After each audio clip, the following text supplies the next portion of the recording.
พนักงานองค์การโยธาธิการและขนส่งเมืองสีโคตะบองร่วมกับอำนาจการปกครองบ้านนาแฮหลวงของระบายน้ำเพื่อบ่ให้น้ำอุดตันในฤดูฝน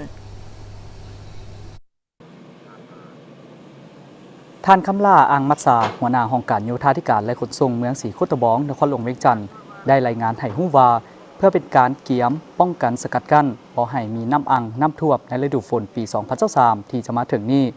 ทั้งองค์การโยธาธิการและขนส่งเมืองสีโคตะบองจึงได้ประสานสมทบกับภาคส่วนที่เกี่ยวข้ององค์การปกครองบ้านร่วมกันแก้ไขเพื่อบ่ให้น้ำท่วมน้ำอังซึ่งในระยะฤดูฝนผ่านมานี้บ้านเรือนของประชาชนภายในเมืองถูกผลกระทบจากน้ำท่วมน้ำอังมี 32 บ้านมี 1,200 ครอบครัวหนองปลาเสียหาย 11 หนองนาข้าว23 เฮกตาร์ปัจจุบันสามารถแก้ไขได้ 16 จุดใหญ่ 41 จุดน้อยต่อสภาพการดังกล่าวทางองค์การโยธาธิการและขนส่งเมืองจึงได้จัดการจกห้องระบายน้ำเพื่อป้องกันบ่ให้น้ำท่วมน้ำอังในฤดูฝนที่จะมาถึงการจกห้องแมนได้เริ่มมาแต่เดือนตุลา 2022 รวม 8 ห้องมีความยาว 22.7 กิโลเมตรที่ทางองค์การโยธาธิการเมืองจะต้องได้จัดตั้งปฏิบัติซึ่งมาฮอดปัจจุบันแมนสำเร็จแล้ว 30 ส่วนห้อยของแผนการคาดว่าจะให้สำเร็จในท้ายเดือนธันวาคม 2022 นี้การจกห้องลวงห้องครั้งนี้แมนถึงงบประมาณของรัฐบาลซึ่งมีมูลค่า1ตื้อกว่ากีบและต่อปัญหาดังกล่าวนี้เนาะทางเจ้าของนครหลวงเวียงจันทน์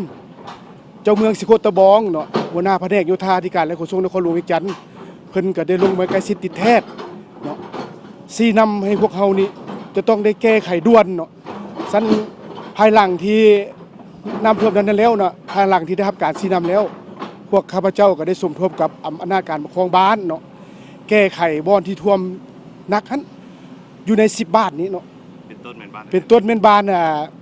สีบุญเฮืองทงเนาะแล้วก็นาแฮบ้านสีสมซืนบ้านเวียงสวรรค์แล้วก็บ้านโนนแก้วเนาะแล้วก็บ้านโพสี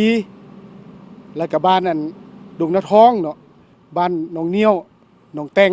แล้วก็พลสวัสดิ์เหนือเนาะเหลือ10กว่าบ้านค่อนข้างว่าได้รับผลกระทบหนักพอสมควรนะนั่นแหละภายหลังที่ท่วมนั้นแล้วพวกเขาได้แก้ไขช่วงระยะฉุกเฉินนะเนาะก็ได้สมทบกับการปกครองบ้านแล้วก็บรรดาบริษัทห้างห้าน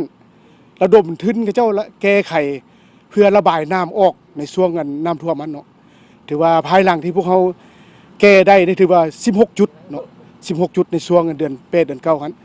แต่ภายหลังที่พวกเขาแก้ไขได้ก็สามารถว่าแก้ไขได้เนาะเฮ็ดให้น้ำแห้งลงทันกับสภาพการเนาะและภายหลังที่น้ำลดเนาะน้ำแห้งแล้วพวกเขาก็ได้สมทบกับแผนกโยธคนครหลวงจันทน์ในขึ้นแผนของงบเพื่อซ่อมแปลงคืนเนาะเป็นต้นว่าลวงห้องระบายน้ำเนาะอยู่ใน8ห้องนี้เพื่อแก้ไขน้ำท่วมอยู่ใน10กว่าบ้านนั่นเนาะแล้วก็เวียกที่2ก็เป็นซ่อมแปลงหน้าทางที่ได้รับผลกระทบภายหลังน้ำท่วมมันเป็นต้นเป็นถนน13เหนือนี้แล้วก็ถนนสีทองนั้นนอกจากการจกห้องระบายน้ำแล้วทางองค์การโยธาธิการและขนส่งเมืองสีโคตะบองยังจะได้เอาใจใส่ในการซ่อมแปลงทางเพในฤดูฝนที่ผ่านมาเป็นต้นแมนถนนสีทองแต่บ้านดงนาทองคิวรถสายเหนือหาเส้นทางหนองด้วงซึ่งมีความยาวทั้งหมด 7.5 กิโลเมตรมีมูลค่าการซ่อมแปลงแมน2ตื้อกว่ากีบประชาชนอยู่บ้านนาแฮเมืองสีโคตะบองที่ถูกผลกระทบจากน้ำท่วมในฤดูฝนที่ผ่านมาได้แจ้งให้ฮู้ตื่นว่าน้ำท่วมอยู่แถวบ้านนาแฮเขานี่เนาะเป็นว่ามันท่วมมานี่มันได้หลายปีแล้วเริ่มแต่ฝนตกลงมาเนาะฝนตกลงมาบ่ได้พอว่าห้องข้ามทางเนี่ยมันตัดเนาะห้องข้ามทางนี่ธรรมดาแล้วมันตกลงไปเลยแล้วมันมี2ท่อเด้แล้วอยู่ทางหลังบนตะคาเนาะไปแล้วเขาเจ้าถมดินเนาะอันนึงถมดินอันที่2มาก็พวกที่ไปหาปลานะไปหาปลาแล้วบัดนี้เขาเจ้าระบ่เฮ็ดอนามัยกันอยู่บ่อนามัยบ่ดีมาเฮ็ดให้ก็เกษตรกรเนาะมันขาดขี้เยอะแล้วค่อยคูณขึ้นเฮ็ดให้ฮอนี่ตันแล้วบ่นี้ผลเสียหายหนักก็เลยเป็นว่าเวลาฝนแห้งคือน้ำท่วมแถววัดแก้วปลาบ่ได้สิแถววัดแก้วปลาน้ำกระพานบ้านแถ ถวที่ลอกขีมทางกันน่ะก็ลงมานี้ ทางอันน่ะห้องหมอปอตาก็ลงมาท่อเดียวนี้เนาะแล้วบ่ได้มันไหลบ่ได้อันน่ะมันข้ามทางบ่ได้เราเฮ็ดให้แถวว่าอันของเฮานี่แต่กี้เขาเฮ็ดระแซงเด้เฮ็ด3ฤดูพุ่นเด้ เพื่อพร้อมกันบ่ให้น้ำท่วมน้ำอัง